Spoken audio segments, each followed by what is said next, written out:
This is Inside Indiana Business Radio on demand for Monday, August 4th, 2025. I'm Gary Dick. In Terre Haute, work is continuing on Innovation Grove, a $102 million entrepreneurial ecosystem being developed by Rose-Hulman Institute of Technology with a focus on innovation, collaboration, and economic growth. An orthopedic surgery center in the district is part of an effort that Dr. Michael Minigan says can have profound impact. There's another place that we are all fond of, which is Warsaw, Indiana, where two of the biggest 5 orthopedic implant companies in the world are there. I think this has the opportunity to be a second really premier orthopedic hub of Indiana, and that'd be great for the state. Indianapolis-based Scale Computing, which has raised more than $160 million since its incorporation, has been purchased by a Texas-based software company. Austin-based Acumera has acquired Scale for an undisclosed amount.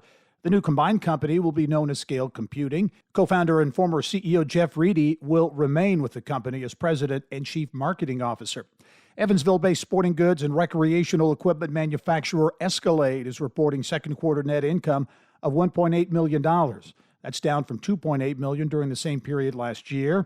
CEO Armin Bohm says the company incurred $1.6 million in tariff-related costs during the quarter, despite efforts to mitigate the effect of those tariffs. From the state's #1 source for Indiana business news, you're listening to Inside Indiana Business Radio. Indiana's economy is on the move, and every region has a role to play. Join IBJ Media and Inside Indiana Business for the Innovate Indiana series, presented by Indiana University and Old National Bank. We're traveling to 10 regions across the state to spotlight business growth, workforce development, innovation, and Indiana's tech hubs. Don't miss this front row look at Indiana's future and the growth opportunities in your region. Find out when we'll be in your area at ibj.com/innovate. Despite having some of the most resources and economic support, a recent national study ranks Indiana's early education system 42nd in the country and second to last when it comes to accessibility.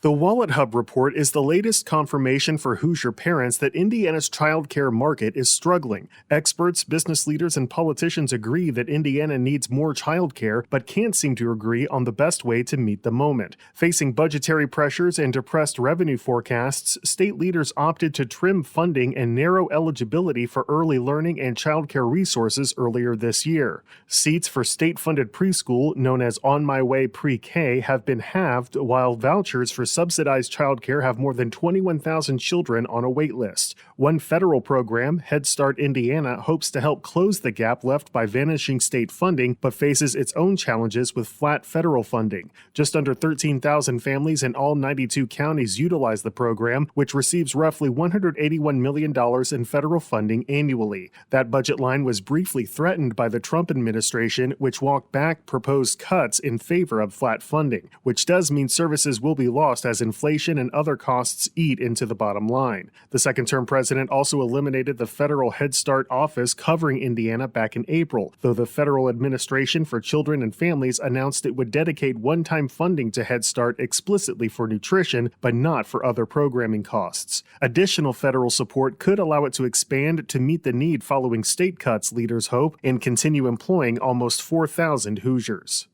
Alex Brown, Inside Indiana Business Radio.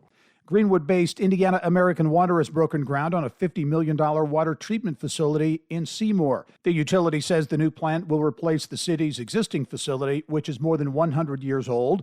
That new facility will have the capacity to treat about 4.5 million gallons per day, nearly double the capacity of the current plant. This is Gary Dick for Inside Indiana Business Radio on Demand.